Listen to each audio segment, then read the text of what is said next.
ప్రతి సమయాన్ని ఇచ్చినటువంటి తండ్రి అయినటువంటి దేవునికి నేను వందనాలు తెలియపరుస్తాను. అవకాశం ఇచ్చినటువంటి సహోదరి, అదేవిధంగా చేరువచ్చినటువంటి మీకు అందరికి కూడా యేసుక్రీస్తు నామమున నా హృదయపూర్వక వందనాలు తెలియపరుస్తున్నానండి. అందరూ బాగున్నారని నేను నమ్ముచున్నాను, లేదా విశ్వసిస్తున్నాను. మళ్ళా దేవుడు కృపను బట్టి మరొకసారి మీ ముందుకు రావడానికి దేవుడు సహాయం చేశాడు. ఆయన మాటలు వినడానికి, అదే విధంగా మనలను మనము సిద్ధము చేసుకోవడానికి దేవుడు కృప చూపించాడు అని నేను నమ్ముతున్నాను. మనము ఈరోజు కొన్ని విషయాలు తెలుసుకునే ప్రయత్నం అయితే చేద్దామండి. మనకు ఆల్రెడీ 10 గంటల 10 నిమిషాలైంది. ఓన్లీ 20 మినిట్స్ లో ముగించే ప్రయత్నం అయితే చేస్తా. 10:30 కల్లా మన మెసేజ్ అయిపోవాలి. కాబట్టి తొందరగానే ముగించే ప్రయత్నం అయితే చేస్తా. ఈరోజు దేని గురించి అంటే మనము అందరము ఉన్నాము అంటే మన అందరికీ దేవుడు ఒక వరాన్ని ఆయన ఇచ్చి ఉంటాడు. ఈరోజు మనం ఉన్నాము అంటే, ఆయనను వెంబడిస్తున్నాము లేదా ఆరాధిస్తున్నాము అంటే ఆయన ఏం చేశాడు? ఒక వరాన్ని మనకు ప్రసాదించాడు అని మనం చూడొచ్చండి. అయితే ఏ వరాన్ని దేవుడు నాకు ఇచ్చాడు, లేదా అది ఏ వరాన్ని దేవుడు మీకు ఇచ్చాడు, అది ఎలా తెలుస్తుంది అంటే, దేవుణ్ణి ఆ వ్యక్తి అడిగేదాన్ని బట్టి తెలుస్తుంది. నాకే వరం ఉంది? పాటలు పాడే వరం ఉందా? ప్రార్థన చేసే వరం ఉందా? వాక్యము చదివే వరం ఉందా? లేదా కొంతమందిని దేవుని దగ్గరికి నడిపించే వరం ఉందా? దేవుని మాటలను ఇతరులకు తెలియపరిచే వరం ఉందా? ఏ వరం ఉంది నాకు? మీకందరికీ, మనకందరికీ తెలిసి ఉండాలి. దేవుడు నాకు ఏ వరాన్ని ప్రసాదించాడు. ఎందుకంటే ఈ రోజుల్లో మనం చూస్తాము, కొంతమంది కొన్ని రకాలుగా వాదాలు చేస్తూ ఉంటారు. ఏ వాదాలు చేస్తారు అంటే, ఆయనకి ఏ వరం ఉందండి? సంఘంగా వాక్యాన్ని అయితే బోధిస్తున్నాడు. మరి వరం ఎవరికుంది అంటే, కొంతమంది పెద్ద సేవకులకైతే వరాలుంటాయి. ఇంకా కొంతమంది పలానా సేవకులకైతే వరాలున్నాయి. మరి మా చిన్న సంఘం గదా! మాకు మా సేవకునికి వరం ఇవ్వలేదేమో దేవుడు. ఎందుకని 2, 3 సార్లు ప్రార్థన చేసుకున్నా, ఆయన గూడా చేశాడు. దాని నుంచి జవాబేం రాలేదు. ఇలా కొంతమందిని చూసినప్పుడు వాళ్ళేమైపోతారు అంటే, ఒకవేళ మా పాస్టర్ గారికి మేము వెళ్తున్నటువంటి సంఘంలో కార్యాలు జరగడం లేదు. కార్యము జరగడం లేదంటే, దేవుడు నాకు ఆ వరాన్ని ఇవ్వలేదేమో, మా సేవకునికి ఆ వరాన్ని ఇవ్వలేదేమో అని అనేకమంది ఆ సంఘాలను వదిలేసి కేవలము వరములో ఉన్నటువంటి దేవుని సేవకుల దగ్గరకు వెళ్ళేవారు అనేక మందిని మనం చూడొచ్చు. అందులో భాగంగా కొరింథీ సంఘంలో కూడా ఇలాంటి గలిబిలి ఒకటి ఎదురైంది. ఎదురైంది. ఏమి ఎదురైందంటే, ఆ కొరింథీ సంఘంలో అందరూ గొప్ప గొప్ప మేధావులున్నారు. దేవుని గురించి తెలిసినటువంటి వారున్నారు. ఎందుకంటే అది అప్పట్లోనే మంచి క్యాపిటల్ సిటీ. ఏ విధంగా అంటే, మనకు ఈ రోజుల్లో మన కంటికి కనిపించేది ఏది? మొట్టమొదటిగా అంటే తెలంగాణలో మనకు ఏది? హైదరాబాద్ కనిపిస్తది. కర్ణాటకలో మనం చూస్తే బెంగుళూరు కనిపిస్తది. అంటే ఇవి ఎగుమతులు లేదా దిగుమతులు, లేదా అక్కడ ఉన్నటువంటి వాళ్ళ ఫ్యాక్టరీస్ కావచ్చు, లేదా అక్కడ ఏ జాబ్ అయినా చేసుకున్న వాళ్ళకి లేదా జీవన ఉపాధి కల్పించడానికి ఆహ్, బాగా ఉన్నటువంటి ఇవి రాష్ట్రాలు. ఇవేం చేస్తాయి అంటే, ఎలాంటి వ్యక్తులు ఎంతమంది వెళ్ళినప్పటికీ, వలస వెళ్ళినప్పటికి గూడా వాళ్ళందరికీ పని ఉంటది గానీ, పని లేదు అని ఎప్పుడు గూడా చెప్పదు. ఈ హైదరాబాద్ గాని, బెంగుళూరు గాని, ఇంకా చాలా ఉన్నాయి గానీ, ఈ రెండిటినే మనము ఫోకస్ చేసే ప్రయత్నం చేద్దాం. ఈ 2 ఈ రోజుల్లో ఏ విధంగా అయితే ఉన్నాయో, ఆ రోజుల్లో గూడా కొరింథీ సంఘము అంత అభివృద్ధి కలిగినటువంటిదే, సమృద్ధి కలిగినటువంటిదే. దానికి ఈక్వల్ గా మళ్ళా ఏదైనా వస్తుందంటే, అది వేరే దేశాల్లో మనం చూడొచ్చు. కానీ ఇంత సమృద్ధి కలిగినటువంటి ప్రాంతంలో వాక్యము చెప్పినటువంటి పౌలు గారు ఆ సంఘాన్ని బలపరుస్తూ కొన్ని రోజులకు అక్కడ కొన్ని కొన్ని ఏమైనాయంటే విభేదాలు ఆహ్, ఎదురయ్యాయి అని చెప్పేసి మనము చూసుకోవచ్చు.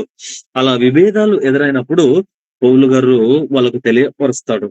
మొదటిగా మీరు మొదటి కొరింథీ 12వ అధ్యాయం మొదటి వచనంలో అంటాడక్కడ. మొదటి కొరింథీ 12వ అధ్యాయం మొదటి వచనంలో ఏమంటాడు అంటే, "మరియు సహోదరులారా, ఆత్మ సంబంధమైన వరములను గూర్చి మీకు తెలియకుండటం నాకిష్టము లేదు."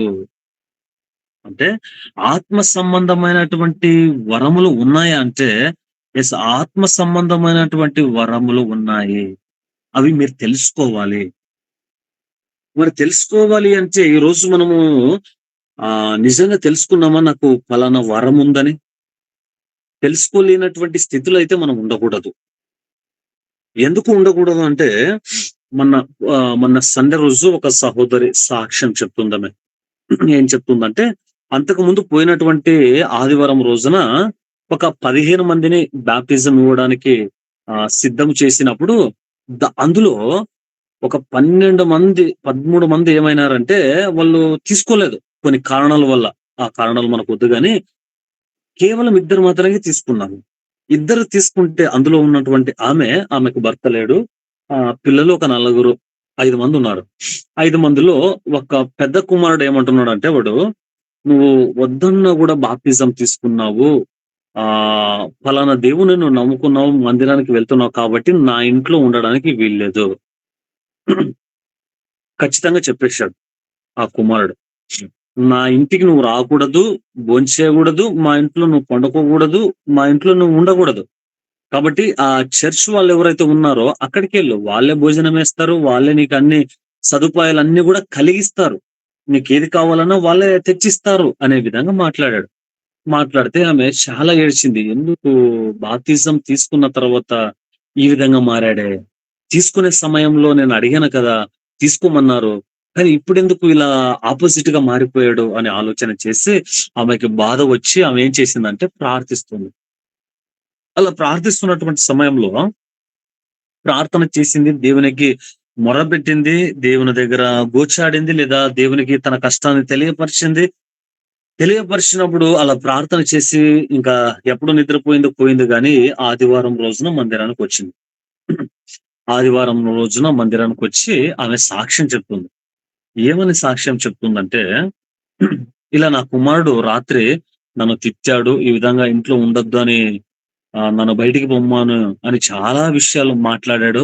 అందును బట్టి నేను దుఃఖించి, ఏడ్చి దేవుని దగ్గర ప్రార్థన చేశాను. దేవుడు నా ప్రార్థన విని ఏం చేశాడంటే, నా కుమారుడుకు ఒక మేఘ రూపంలో ఆకాశంలో ఈ మేఘం ఉంటది గదండీ! ఆ మేఘ రూపంలో ఆయనకు ప్రత్యక్షమై మాట్లాడాడు అని చెప్పిందామె.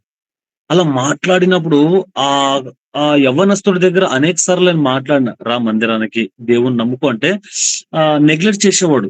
కానీ ఎప్పుడు వాళ్ళ తల్లి ఆ విధంగా ప్రార్థన చేసిందో, వాడు పొద్దున్న అన్నాడంట, "అమ్మ ఈరోజు మనం మందిరానికి ఎళ్దాం పదా" అని. "ఎళ్దాం పదా" అన్నప్పుడు ఆ తల్లి చాలా సంతోషించి, చాలా ఏడుస్తూ అక్కడ సాక్ష్యాన్ని పంచుకుంది. ఈ విషయాన్ని ఎందుకు తెలియపరిచాను అంటే, ఆమెకు పాటలు పాడడం రాదు. ఎక్కడ గూడా ఆమె చదువుకోలేదు. వాక్యం చదవడం గూడా రాదు. పాటలు పాడడం రాదు. వాక్యం చదవడం రాదు. ఒకవేళ సేవ కొరకు ఏమైనా కొద్దిగా ధనాన్ని ఏమైనా ఇస్తదేమంటే వాళ్ళు పేదవాళ్ళు. ఇవ్వలేరు. మరి ఇలాంటి సమయంలో ఆమెకు నేను తెలియపరిచింది ఏమిటంటే, "అమ్మా, నువ్వు ప్రార్థన బాగా చెయి. దేవుడు నీకు చదవడం రాదు, పాటలు పాడడం రాదు, ఇంకా అంత జ్ఞానం గూడా మీరు లేదని బాధపడొద్దు. కానీ దేవుడు ఒక వరాన్ని ఇచ్చింటాడు. దాన్ని ఉపయోగించుకో. మీరు ఖచ్చితంగా ప్రార్థన చేయగలరు" అన్నప్పుడు ఆమె నమ్మింది, విశ్వసించింది. దానిని బట్టే ఆమె దేవుడు నాకు ఏమిచ్చాడు? ప్రార్థన అనే వరాన్నిచ్చాడు. దీన్ని నేను ఉపయోగించుకోవాలి ఆమెకనిపించింది. అప్పుడు భారంతో ప్రార్థన చేసినప్పుడు దానికి తగిన ప్రతిఫలము కుమారుడు కనిపించాడు మందిరంలో. అందరూ గూడా ఆశ్చర్యపోయారు. ఆశ్చర్యపోయారు. ఎందుకంటే ఈరోజు మనలో చాలా మంది ఏం చేస్తామంటే మనకు ఉన్నటువంటి వరములను మనము దాచిపెడతాము. దాన్ని అక్కడితోనే ఆపివేస్తాం. అయితే దేవుడంటాడు దాచిపెట్టకూడదు. ఈరోజు నీకు చక్కటి స్వరం ఉందా పాటలు పాడడానికి? అలాగే ముందుకెళ్ళిపోవాలి. ఈరోజు ప్రార్థన చేయడానికి దేవుడు మంచిగా జ్ఞానముతో నడిపిస్తున్నాడా? అందులో ఇంకా ఎక్కువగా వెళ్ళాలి. ఆ వాక్యం చెప్పడానికి దేవుడు సహాయం చేసి జ్ఞానము ద్వారా ఇంకా అనేక విషయాలను అంటే ఆధ్యాత్మికంగా బలపడడానికి, ఇతరులను బలపరచడానికి ఉపయోగిస్తున్నాడా? యెస్. ఆ వాక్యంలోనే వెళ్ళాలి. మరి ఆ వాక్యంలోనే వెళ్ళాలి అన్నప్పుడు అది ఎవరిచ్చింది? దేవుడిచ్చినటువంటిది.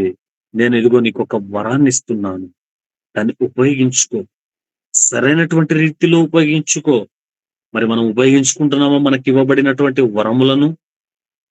అందుకే జేకే అన్నగారు నేను మాట్లాడుతూ ఒక విషయాన్ని లేవనెత్తా. అన్న నేను ఇక్కడ కర్ణాటక సైడ్ ఉంటున్నాను కాబట్టి ఇక్కడ అద్భుతాల మీదే ఆధారపడ్డారు. ఎవరొచ్చినా దయ్యాలే, ఎవరొచ్చినా చేతబడి చేశారండి, అంతరాలండి, మంత్రాలండి. ఎంతగా వాక్యం చెప్తున్నప్పటికి కూడా నేను నేను నేను అనుకున్నా. ఏమనుకున్నానంటే ప్రభువా వాక్యం చెప్పేదైతే మాకిచ్చారు. ప్రార్థన చేసేది లేదా పాటలు పాడేది ఈ 3 వరాలు నాకిచ్చావు గానీ, ఆ దయ్యాలు, ఆ మంత్రాలు అంటారు కదా! దాన్ని వెళ్ళగొట్టే వరం గూడా నాకివ్వు అన్నప్పుడు, దేవుడు నీకు ఇవ్వను అనలేదు. ఎందుకని? ఎందుకు అంటే, మనము దేని కొరకు? సంఘము కొరకు. ఒక ఆత్మ రక్షణలోకి రావడానికి. తర్వాత ఒక వ్యక్తిని దేవునిలో బలపరచడానికి అడిగినప్పుడు అందుకే అక్కడ ఏమంటున్నాడు అంటే, మీరు అపేక్షించండి. ఏమి అపేక్షించాలి అంట? అదే 1 కొరింథీ 14 అధ్యాయము మొదటి వచనంలో ఉంటది మంచి మాట మనకు. 1 కొరింథీ 14 అధ్యాయము మొదటి వచనంలో మీరు ఆత్మ సంబంధమైన వరముల విషయమై ఆసక్తి గలవారు గనక సంఘమునకు క్షేమాభివృద్ధి కలుగు నిమిత్తము అవి మీకు విస్తరించినట్లు యత్నము చేయండి. ప్రయత్నించాలి. ఏం ప్రయత్నించాలి?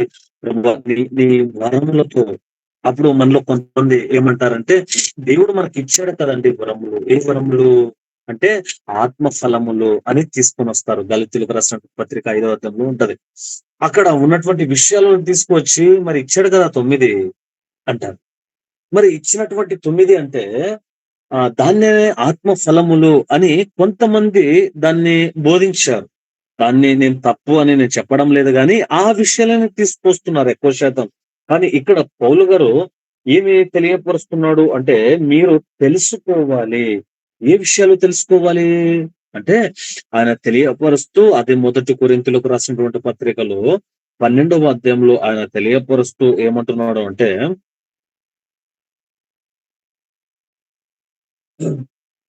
కొరింథీయులకు రాసినటువంటి పత్రిక ఆహ్, 14వ అధ్యాయము 12వ వచనంలో 14వ అధ్యాయము 12వ వచనంలో ఒక మాట అంటాడు. మీరు ఆత్మ సంబంధమైన వరముల విషయమై ఆసక్తి కలవారు కనుక సంఘమునకు క్షేమాభివృద్ధి కలుగు నిమిత్తము అవి మీకు విస్తరించినట్లు ప్రయత్నం చేయుడి. చాలా థ్యాంక్ యూ.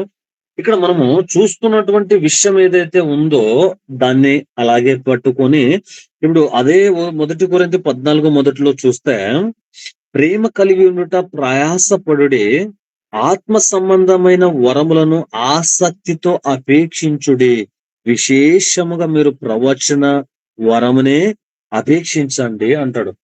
అంటే ఆసక్తితో అడగండి. ఎప్పుడైనా మనము దేవుణ్ణి అడిగామా? ఫలానా వరము నాకు కావాలి ప్రభువా, దేవా ఈ వరముతో నన్ను నింపు, లేదా ఈ వరమును ద్వారా నీ సంఘాన్ని బలపరచు, ఈ వరము ద్వారా నాకంటూ ఈ వరాన్ని ఇచ్చారు కాబట్టి దీన్ని ఎలా ఉపయోగించుకోవాలి? కొంతమంది నన్ను చూస్తూ ఉంటాను సంఘంలో. మంచి నాకన్నా జ్ఞానవంతులు, చదువుకున్నటువంటి వారు, వాక్యము చెప్పగలిగినటువంటి క్యాబిలిటీ ఉన్నటువంటి వారు, ప్రార్థన మంచిగా చేసేవారు వీళ్ళంతా కూడా వాళ్ళ యొక్క సంఘాలలో ఏం చేస్తూ ఉంటారంటే సేవకులు అణిచివేసేస్తారు. అణిచివేస్తారు. ఎలా అణిచివేస్తారంటే రీసెంట్ గా జరిగినటువంటి ఘటన. మొన్న మా నాన్నగారు చనిపోయినప్పుడు ఆ ఆదివారం రోజు నేను వాక్యం చెప్పడానికి వెళ్ళాలి. ఇక్కడ సిఎస్ఐ సంఘానికి వెళ్ళాలి. అలా సిఎస్ఐ సంఘానికి వెళ్ళాలి కాబట్టి అక్కడ ఉన్నటువంటి సేవకుడు ఏమంటే, ఈ కుర్రోడికి వాక్యం ఇచ్చానంటే నెక్స్ట్ మనకంత విలువ ఉండదు, వాల్యూ ఉండదు. కాబట్టి ఏం చేయాలి? వాక్యం ఇవ్వకుండా చేయాలి. నేనెప్పుడు గూడా ఏ మందిరానికి వెళ్ళినా, ఏ సంఘానికి వెళ్ళినా నాకు వాక్యం ఇవ్వండి అని నేను వెళ్ళను. కింద కూర్చోవడానికి ఇష్టపడతా.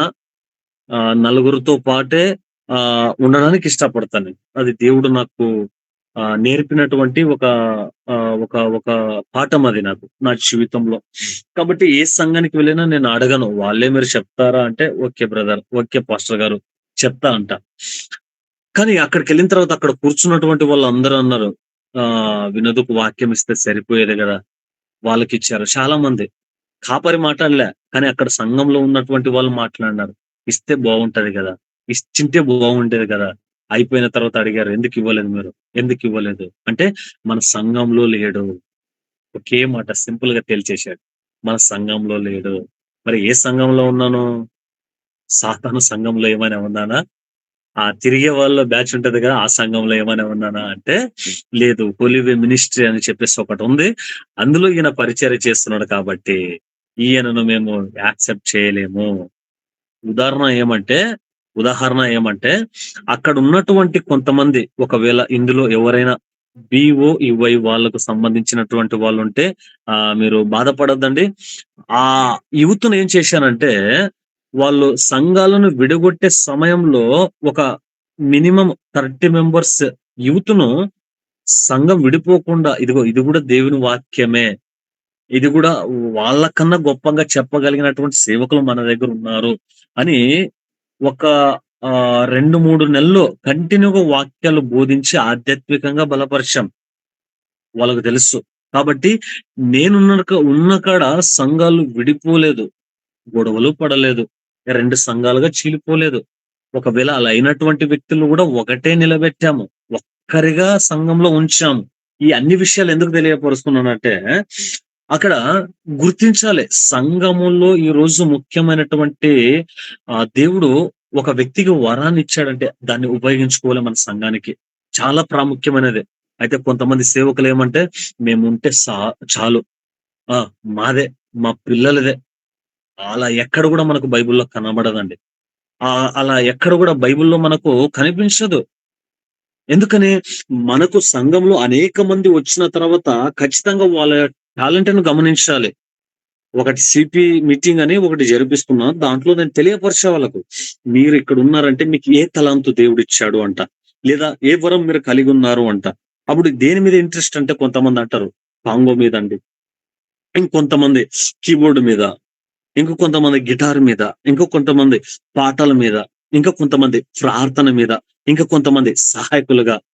కాబట్టి వాళ్ళు గమనించి నేనేం చేస్తానంటే వాళ్ళనే కంటిన్యూ‌గా పెట్టను నేను సంఘంలో. ఎందుకంటే ఒకవేళ వాళ్ళనే కంటిన్యూ‌గా పెట్టాననుకోండి, ఇంకా కొత్త వాళ్ళకొస్తున్నటువంటి వారు ఏమవుతారంటే, ఎప్పుడు వాళ్ళే కనిపిస్తారు. మాకు గూడా ఒక అవకాశం ఇవ్వచ్చు కదా! అంటారు. అలా అన్నటువంటి వారు కొంతమందిని నేను చూసా. చూసినప్పుడు వాళ్ళంటారు, "నేను మందిరానికెళ్ళేది ఎందుకో తెలుసా? ఏదైనా ఒక పాటన ఇస్తారని వారంలో వెళ్తానండి. ఒకసారి ఎవరైనా ఓ 2 నిమిషాలు ప్రార్థన చేయమంటారేమో వెళ్తాను. నాకు ప్రార్థన అంటే చాలా ఇష్టం. కానీ నా సంఘంలో చెయ్యి అని చెప్పరు. నాకు పాటలంటే చాలా ఇష్టం. పాడమని చెప్పరు. నాకు ఇంకా ఏమి ఇష్టం, కొంత సేపు వాక్యం చెప్పడం నాకిష్టం. కానీ ఇవ్వరు. ఆదివారం ఇవ్వమని నేను చెప్పడం లేదు. బుధవారమో, లేదా శుక్రవారమో, లేదా ప్రార్థన కూడికలో అలాంటి సమయంలో 5 నిమిషాలు చాలు వాళ్ళకి. ఎంత సంతోషపడతారో. అలా ఏమి లేదన్నా ఒక 5 మందిని తయారు చేసుంటా నేను. మధ్యలో నేను నా వాక్యాన్ని తగ్గించుకొని సహోదరుడు కొన్ని నిమిషాలు అక్కడ ఏమైనా తప్పు చెప్పాడనుకోండి, తప్పు అని నేను చెప్పా. ఎందుకంటే నెక్స్ట్ వాడు రాడు. కాబట్టి ఆ విషయాన్ని అక్కడికి ఆపి, మన వాక్యము చెప్పి లాస్ట్‌లో తమ్ముడు ఈ విధంగా తీసుకువచ్చాడు అని దానికి కలిపి దాన్ని సరిచేసే ప్రయత్నం అయితే చేస్తా. ఎందుకు అంటే నెక్స్ట్ సారి వాడు గ్రహిస్తాడు, తెలుసుకుంటాడు. ఆ విధంగా చెప్పడానికి ప్రయత్నించాడు. కానీ ఇక్కడ ఏమంటుంది అంటే, అడగాలి అంటుంది దేవుని వాక్యం. ఏమడగాలి? నాకొక వరాన్ని ప్రభువా మీరు ప్రసాదించండి. ప్రసాదించండి అన్నప్పుడు ఒక్క వరముతోనే అక్కడితోనే నేను తృప్తి అయిపోకూడదు అని చెప్పేసి లేఖనం గూడా మనకు సెలవిస్తుందండి. అంటే ఇప్పుడు నాకు ప్రార్థన చేసే వరం ఉందనుకో, పాటలు పాడేది గూడా అడగాలి. పాటలు పాడేది ప్రార్థన చేసేది ఉందనుకోండి, వాక్యము బోధించే వరం కూడా నాకు ఇవ్వండి అని అడగాలి మనం. ఇప్పుడు వాక్యము బోధించేది, ప్రార్థన చేసేది, పాటలు పాడేది 3 వరాలు నాకున్నాయి. అదే విధంగా మనలో డేవిడ్ అన్నకు కావచ్చు, జేకే అన్నకు కావచ్చు, ప్రీతి అక్కకు కావచ్చు, ఇలా మనము చూస్తే వీళ్ళు ఏమి బోధించే వరాలున్నాయి, పాటలు పాడే వరాలున్నాయి, ప్రార్థన చేసే వరాలున్నాయి. ఇప్పుడు 3 వరాలేనా? ఇంకా మనకు అవసరం లేదా? ఇక్కడితో సంతోషించుదామా? ఇక్కడికే మనం ఆగిపోదామా? పౌలు గారు ఏమంటున్నారు? ఇంకా ఎక్కువగా ఆసక్తితో అడగండి దేవుణ్ణి. దేవుణ్ణి అడగండి. ఏమడగాలి? పలానా వరములతో మమ్మల్ని నింపండి. పలానా వరముల ద్వారా మమ్మల్ని ఏం చేయండి? వాడుకోండి. అందుకే మార్కు రాసినటువంటి సువార్తలో మనం చూస్తామండి. మార్కు రాసిన సువార్త 16వ అధ్యాయంలో 17-20 వచనాలు మనం చూస్తే అక్కడ కొన్ని మాటలు మనకు కనిపిస్తాయి. మార్కు రాసినటువంటి సువార్త 16వ అధ్యాయము 17-20 వరకు అక్కడ ఏం చూస్తున్నామంటే, అక్కడ నమ్మిన వారి వలన ఈ సూచక క్రియలు కనబడునని మనం చూస్తూ, ఏలయనగా నా నామమున దయ్యములను వెళ్ళగొట్టుదురు, కొత్త భాషలు మాట్లాడుదురు, పాములను ఎత్తిపట్టుకుందురు, మరణకరమైనది ఏదైనా తాగినను అది వారికి హాని చేయదు, రోగుల మీద చేతులు ఉంచినప్పుడు వారు స్వస్థత నొందుదురని వారితో చెప్పెను. ఇలాగే ప్రభు అయినటువంటి యేసుక్రీస్తు వారు అనేక విషయాలు తెలియపరిచినప్పటికీ 70 మందిని పంపారు కదండి మొదట్లో. ఇద్దరిద్దరుగా 70 మందిని పంపించినప్పుడు అన్ని కార్యాలు జరిగాయండి. కానీ ఆ 70 మందిలో చివరిగా 12 మంది మిగిలినప్పుడు చూడండి, అద్భుతాలు, సూచక క్రియలు, కార్యాలన్నీ కూడా ఏమైపోయినాయట? ఎక్కువైపోయినాయి. ఈ విషయాన్ని ఎందుకు తెలియపరిచాను అంటే, ఆ దేవుడు కొత్త ఆత్మలను కొత్త ఆత్మల దగ్గర మనం వెళ్ళగలగాలి. వారానికి ఒకసారైనా కొత్త ఆత్మను మనం దేవుని దగ్గరికి నడిపించగలగాలి. అందుకే ఒక ఒక సందేశము నేను మాట్లాడుతూ అందులో తెలియపరిచా. మీరు అక్కడ ఒక్క సందేశం, ఒక 10 నిమిషాల సందేశం ఇవ్వండి. కానీ దేవుడు ఆ రోజు అక్కడ ఒక అద్భుతము ద్వారా దాన్ని స్థిరపరుస్తాడు అంట. అద్భుతము ద్వారా స్థిరపరుస్తాడు. ఏ అద్భుతము ద్వారా దేవుడు స్థిరపరుస్తాడంటే, ఏదో ఒక అద్భుతము ద్వారా. కాబట్టి మనము ఎంతమంది 10 మందున్నా, 16 మందున్నా, 20 మందున్నా, మనకందరికి దేవుడు కొన్ని వరాలను ఇచ్చినప్పుడు దాన్ని దేవుని కొరకే మనం ఉపయోగించాలి. డబ్బుల కొరకు ఉపయోగించకూడదు. ఎందుకంటే కొంతమంది ఏం చేశారంటే డబ్బుల కొరకు ఉపయోగించారండి. ఒక వ్యక్తి అంటున్నాడు. ఆ వ్యక్తి మహారాష్ట్రలో ఉంటాడు. మహారాష్ట్రలో ఉంటే ఫోను చేసి, ఈ విధంగా నాకు చేతబడి చేసినారు. మీకు ఎంత కావాలో చెప్పండి. దేని కొరకు? ఆ చేతబడి తీయడానికి. ఎక్కడ? ఇంట్లో పెట్టారంట. ఎక్కడో ఒక ఇంట్లో. అలా ఇంట్లో పెట్టారు కాబట్టి దాన్ని తీయడానికి మీకు ఎంత కావాలి? ఆ వ్యక్తి అడుగుతున్నాడు. ఎంత కావాలంటే, ఎంత ఇవ్వగలరు అన్న. ఎంత ఒక 30,000 సరిపోతాయా? లేదా 50,000 కావాలా మీకు అంటున్నాడు. ఎందుకు అంటే అది తీసేయడానికి. అరె! తీసేయడానికి ఎవరు చెప్పారు మీకు అంటే, లేదు ఇక్కడ మా సేవకుడు ఒకరున్నారు ఆయన. ఆయన 1,00,000 అడుగుతున్నారు. కాబట్టి మీకు ఎంత అన్నాడు. మాకెంత అంటే నాకేం అర్థం కాలే. అంటే ఆ డబ్బు కొరకు దేవుడు ఏమివ్వలేదు? వరములను ఇవ్వలేదు.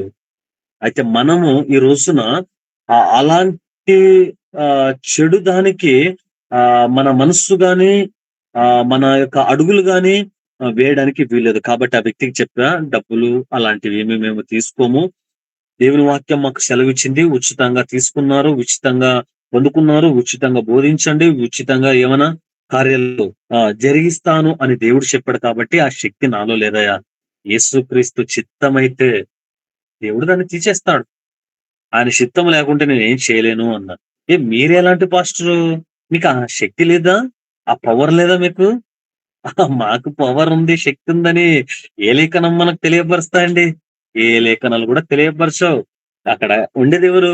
దేవుడు బలపరిచేది, స్థిరపరిచేది, కార్యాలు జరిగించేది. ఈరోజు ఆయన మాటలు మాట్లాడుతున్నామంటే ఆ వాక్కులో ఏముందంట? శక్తి ఉంది. అది మనం ప్రార్థన చేసినా, మాట్లాడినా. ఒకవేళ వాక్యం ద్వారా మాట్లాడితే హృదయం తెరవబడుతది. ప్రార్థన ద్వారా మనము అదే మాటలను దేవునికి తెలియపరిస్తే కార్యము జరుగుతుంది. కాబట్టి నేనన్నా అలాంటివి లేవండి బైబిల్‌లో. అది చాలా ప్రమాదకరమనేది, తప్పు. మీరు ఏమనుకోకుండా దేవుని దగ్గర ఏం చేయండి? రండి, ప్రార్థన చేయండి. ఒక 3 రోజులు ఉపవాసం ఉండి దాని కొరకు దేవుని సన్నిధిలో మొరపెట్టండి దేవుడు ఎందుకు కార్యం చేయడు అన్నప్పుడు ఆయన ఇంత సింపుల్ ఉందా? వచ్చాడు, ప్రార్థించాడు. ఆయన అనుకున్నట్టుగా గాని ఏది కనిపించలేదంట. ఏం కనబడలేదండి. అందుకే దేవుడు కార్యం చేస్తాడు. ఎప్పుడు కూడా మర్చిపోద్దు. డబ్బుల కొరకు ఇలా ఇస్తాము, ఇంత ఇస్తాము అనుకుంటే అది చాలా అవివేకము. ఎందుకంటే ఒక 10, 15 మంది అలా ఉంటారండి అక్కడ. అలాంటి వాళ్ళను చూసినప్పుడు నాకు అనిపించింది వీళ్ళంతా కూడా దేని కొరకు ఉపయోగిస్తున్నారు? డబ్బుల కొరకేనే ఉపయోగిస్తున్నారు. అయితే ఇంకా ముగింపులోకి వెళ్ళిపోతున్నాం కాబట్టి ఈరోజు మనమందరం కూడా మనకు ఒకవేళ 2, 3 వరములు ఇచ్చినట్లయితే ఇక్కడితోనే తృప్తి పడేది మనకొద్దు. ఇంకా అడుగుదాం దేవాన్ని. ఇలాంటి వరాన్ని నాకివ్వు ప్రభువా. దీనికి సంఘం కొరకు ఉపయోగిస్తా. దీనికి ఆత్మలను రక్షించుకోవడానికి ఉపయోగిస్తా. అంతేగాని దాన్ని తప్పుగా మాత్రంగా నేను ఉపయోగించుకోను. ఉదాహరణకు అపోస్తల కార్యంలో 8వ అధ్యాయంలో మనం చూస్తాం కదండీ! గారడీ చేయి సీమోను వాడు కొనాలనే వచ్చేసాడంట. ఏంటి ఆ వరం నాకివ్వు ఎంత కావాలి? ఎన్ని డబ్బులు కావాలి? అడుగుతున్నాడు పేతురు దగ్గరికి. అలా ఎప్పుడు గూడా మనకు వాక్యంలో అలాంటి వ్యక్తులు కనిపిస్తారేమో గాని, ఈరోజు మనము ఒక మందగా, ఒక కుటుంబంగా, ఒక ఫ్యామిలీగా ఉంటున్నటువంటి మనం అడుగుదాం దేవుణ్ణి వరములతో నింపయ్యా. ఆ వరములను మీ కొరకే ఉపయోగించాలి. ఆ వరముల ద్వారా అనేక మందిని సంపాదించుకోవాలి. మీ రాజ్యంలోకి నడిపించగలగాలి. కాబట్టి మీకివ్వబడినటువంటి వరములను దేవుని కొరకు ఉపయోగించుకోండి. ఈరోజు సోషల్ మీడియాలున్నాయి. సోషల్ మీడియా ఉంది. దాని ద్వారా ఏం చేయాలి మనము? ఇంకా అనేక మందికి తెలియపరచుకోండి. తెలియపరచాలి మనము. అలా తెలియపరిచినప్పుడు దేవుని గురించి అనేక మందికి తెలిసినప్పుడు ఏమవుతుంది? పని చేస్తుంది. కార్యము చేస్తుంది. కార్యము జరిగిస్తుంది. కాబట్టి నేను కర్ణాటక వెళ్ళినప్పుడు మరొక్కసారి జ్ఞాపకం చేస్తున్నా. కర్ణాటక ప్రాంతానికి వెళ్ళినప్పుడు మొట్టమొదటగా ఒక కుటుంబాన్ని దర్శించినప్పుడు నేనన్నా దేవుని దగ్గర, ప్రభువా ఇక్కడ నేను ఉండాలి అంటే నాకొక సూచక కార్య కావాలి. జరిగించాలి మీరు. అప్పుడే నేను ఏ ఇంటికైనా వెళ్తాను. అక్కడ ప్రార్థన చేస్తా. మీ గురించి చెప్తా. ఫస్ట్ ఇల్లు ఇదే కాబట్టి, ఫస్ట్ రోజు వచ్చా కాబట్టి, ఫస్ట్ టైమ్ వచ్చా కాబట్టి అక్కడ వాక్యం చెప్పా. భార్యాభర్తలు విడిపోయారంట. విడిపోతే వాళ్ళకి చెప్పా. ప్రేమ ఉండాలి అనే సబ్జెక్ట్ మాట్లాడుతూ, మీరు భయపడకండమ్మా అన్నగారు ఫోన్ చేస్తారు, వస్తారు, మిమ్మల్ని తీసుకువెళ్తారు. మళ్ళా మీ కుటుంబాన్ని కట్టేది దేవుడు. కుటుంబాన్ని కూల్చేవాడు సాతాను అని చెప్పి ప్రార్థన చేసి వచ్చేసాం. వచ్చిన తర్వాత మరుసటి రోజే భర్త ఇంటికొచ్చి రా మన ఇంటికెళ్దాం రా అన్నాడండి. అది ఎప్పుడు చెప్పారు మాకు? ఆదివారం రోజు చెప్పారు. కానీ కార్యం ఎప్పుడు జరిగింది? ఈ రోజు అయిపోయిందో లేదో పొద్దున కల్లా కార్యం జరిగింది. రాత్రి ఫోన్ చేశాడంట. మేము వెళ్ళిపోయిన తర్వాత 7 గంటలకెళ్ళాము. ప్రార్థన అంతా భోజనాలు అంతా అయిపోయినాయి. 9 కల్లా రిటర్న్ వచ్చేసినాము. అప్పుడు ఫోన్ చేసి రైట్ నువ్వు వచ్చేసేయి ఇంకా మళ్ళా ఇంకా ఎన్ని రోజులు ఉంటావు ఊర్లో మీ అమ్మల దగ్గర. మనకంటూ ఒక ఫ్యామిలీ ఉంది, కుటుంబం ఉంది, పిల్లలు ఉన్నారు కాబట్టి పిల్లల్ని తీసుకొని వచ్చేయి అన్నప్పుడు ఆమె ఒకవైపు ఏడుపు, ఒకవైపు దేవునికి స్తోత్రాలు. ఎందుకు విషయం తెలియపరుస్తున్నాను అంటే ప్రభువా మీరు నన్ను వాడుకోండి. ప్రభువా మీ యొక్క వరములను ఏవైతే ఉన్నాయో అది నాకు ప్రసాదించండి. ఎందుకని? నేను చెప్పింది ఏది కూడా అబద్ధం అవ్వకూడదు. నేను చెప్పేది ఏది కూడా అక్కడ పని లేకుండా, కార్యము జరగకుండా మళ్ళా రిటర్న్ నా దగ్గరకు రాకూడదు. కార్యం జరగాలి. నన్ను వాడుకోండి. ఆ వరాన్ని నాకివ్వండి అన్నప్పుడు దేవుడు నాకు తెలిసి ఒక 4 వరాలు ఇచ్చాడండి. ఆ 4 వరాలు ఏవనేది నేను మన సంఘానికి తెలియపరుస్తాను గానీ, మనకు అవసరం లేదు అని నాకు అనిపిస్తది. దాన్ని ఉపయోగించుకొని ఇప్పటికి నేను వెళ్ళినప్పటి నుంచి ఇప్పటి వరకు మినిమమ్‌గా అంటే ఒక 14-15 ఆత్మలను దేవుని దగ్గరకు నడిపించగలిగాను. అది దేవుని కృపను బట్టి. దేవుడే నడిపించాడు అని చెప్తా నేను. ఈ విషయాన్ని ఎందుకు తెలియపరిచానంటే దేవుడు మనకివ్వబడినటువంటి వరాన్ని దేవుని కొరకు ఉపయోగించుదాం. దేవుని కొరకే వాడబడదాం. అది ఏ వరమైనా సరే దేవుణ్ణి అడుగుదాము. అడిగి దేవుని కొరకు దేవుని యొక్క సన్నిధిలో కనిపిస్తూ వాటిని మనం ఉపయోగించుకుందాం. మనతో ఉన్నటువంటి వారిని కూడా గుర్తించుదాము, గమనించుదాము, వాళ్ళకి అవకాశాలు ఇచ్చి వాళ్ళని కూడా ముందుకు తీసుకువెళ్దాం. ఆ విధంగా మనం అందరం ఉండాలి. అలా దేవుని వాక్యము, మాటలు జ్ఞానంతో నడిపింపబడాలి. మనమందరం కూడా మనలను మనము సరిచేసుకుంటూ, హెచ్చరించుకుంటూ కొంతమందినైనా దేవుని సన్నిధి దగ్గర వాళ్ళనేం చేయాలి? పోగు చేసే వారిగా ఉండాలి. అలా దేవుడు మనలందరినీ నడిపించాలని నేను కోరుకుంటూ ఇంతటితో ఈ వాక్యాన్ని ముగిస్తున్నాను. Thank you brother. Praise the Lord. Thank you brother.